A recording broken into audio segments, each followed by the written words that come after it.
તો વાવ વિધાનસભાની ચૂંટણીને લઈને મહત્વના સમાચાર સામે આવી રહ્યા છે, જ્યાં વાવ વિધાનસભાની પેટા ચૂંટણીનું મતદાન શરૂ થઈ ગયું છે સવારથી જ। ત્યારે ભાજપ, કોંગ્રેસ અને અપક્ષ ઉમેદવાર વચ્ચે ખરાખરીનો જંગ જામ્યો છે, જ્યાં 3.25 લાખ મતદારો મતદાન કરવાના છે। ત્યારે આજે ઉમેદવારોનું ભાવિ ઈવીએમ મશીનમાં કેદ થશે કે જ્યાં વાવ વિધાનસભામાં કુલ 10 ઉમેદવારો મેદાનમાં છે। તો મહત્વના સમાચાર વાવથી આવી રહ્યા છે, જ્યાં વાવ વિધાનસભાની પેટા ચૂંટણી છે, મતદાન પ્રક્રિયા ચાલુ છે। તમામ મતદારો, ઉમેદવારો, તમામ લોકોમાં એક ઉત્સાહ છે। લોકશાહીનો પર્વ જે કહી શકાય કે જ્યાં આ લોકશાહીના પર્વ નિમિત્તે તમામ લોકોમાં ઉત્સાહ છે, મતદારોમાં ઉત્સાહ છે, ઉમેદવારોમાં ઉત્સાહ છે, તંત્રમાં પણ ઉત્સાહ જોવા મળી રહ્યો છે। હાલ જે મતદાન પ્રક્રિયા ચાલુ છે, ત્યારે છેલ્લા 6 કલાકમાં 39% જેટલું મતદાન થઈ ચૂક્યું છે। ત્યારે આ સાથે જ ચેનલ હેડ, કેટીવીના ચેનલ હેડ ભૌમિક વ્યાસ જોડાઈ ગયા છે। જી ભૌમિક, વાત કરવામાં આવે વાવ વિધાનસભાની પેટા ચૂંટણીનું મતદાન શરૂ છે, શું છે વધુ વિગત? બિલકુલ મહેન્દ્ર, આજે જે ગુજરાતની સૌથી પ્રતિષ્ઠાની બેઠક ગણાય છે તે વાવ વિધાનસભાની પેટા ચૂંટણીનું મતદાન સવારથી શરૂ થયું છે અને વહેલી સવારથી જ મતદારોમાં ભારે ઉત્સાહ છે। ખાસ કરીને વાવના અનેક ગ્રામ્ય વિસ્તારોમાં મોટી સંખ્યામાં મહિલાઓ અને માલધારીઓ એટલે કે પશુપાલન સાથે સંકળાયેલા લોકો મોટી સંખ્યામાં મતદાન કરવા પહોંચી રહ્યા છે। બંને ઉમેદવારોએ પણ પોતાનું મતદાન કર્યું છે, એટલે કે કહી શકાય કે બનાસકાંઠાની સૌથી પ્રતિષ્ઠાભરી બેઠક છે કે જે બેઠક ઉપર કોંગ્રેસ, ભાજપ અને અપક્ષ માવજીભાઈ પટેલની નજર છે તે બેઠક ઉપર અત્યારે મતદાન શાંતિપૂર્વક ચાલી રહ્યું છે।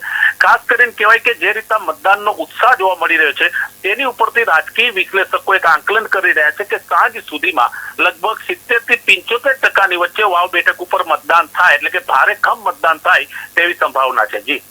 જી ભૌમિક, વધુ વાત કરવામાં આવે કે જે પ્રકારે ચૂંટણી જે છે રસપ્રદ બની છે, ત્યારે ગેનીબેન તરફથી એક નિવેદન જે આપવામાં આવ્યું હતું, એક જાહેર સભામાં તેઓને એક વિડીયો પણ વાયરલ થયેલો હતો, જેમાં તે કીધું હતું તેઓએ કે ગુલાબસિંહને 3 વર્ષ માટે ખેતર ભાડે આપ્યું છે। બીજી બાજુ ભાજપના ઉમેદવાર સ્વરૂપજી ઠાકોરે પણ પાઘડી ઉતારીને કહ્યું હતું કે પાઘડીની લાજ રાખશો। ત્રીજી બાજુ જે અપક્ષ ઉમેદવાર માવજીભાઈ પટેલ કે જેઓને ચૌધરી સમાજનું સમર્થન છે, શું લાગે છે?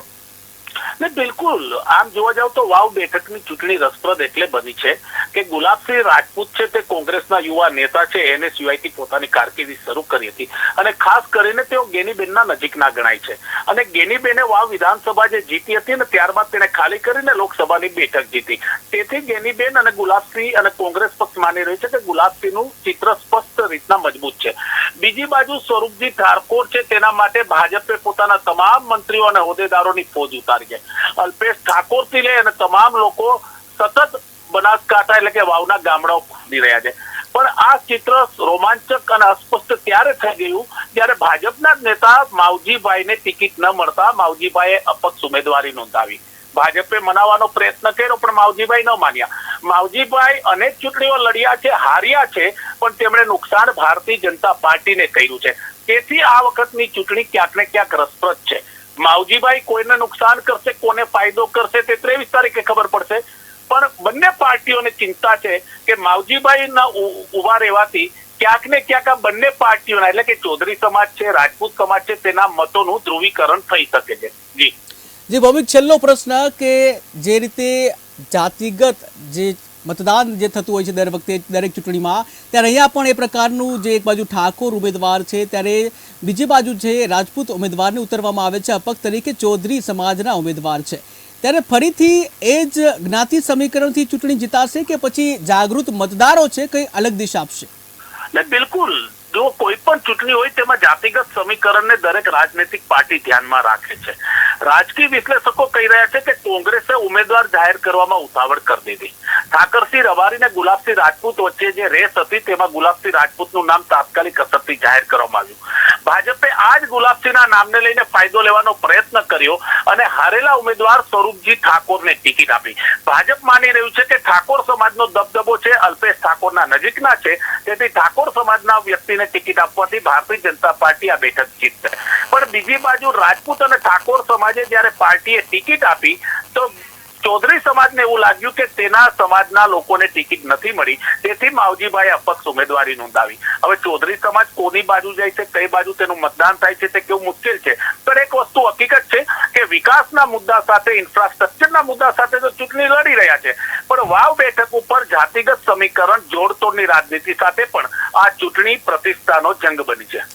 જી ભવિક, સમગ્ર માહિતી બદલ આભાર. તો વાવ વિધાનસભાની પેટા ચૂંટણીનું મતદાન ચાલુ છે, જ્યાં 6 કલાકમાં 39% વધુ મતદાન થઈ ચૂક્યું છે. ત્યારે ભાજપ, કોંગ્રેસ અને અપક્ષ ઉમેદવાર વચ્ચે ખરાખરીનો જંગ જામ્યો છે, જ્યાં 3.25 લાખ મતદારો મતદાન કરવાના છે. આજે ઉમેદવારોનું ભાવિ ઈવીએમ મશીનમાં કેદ થશે.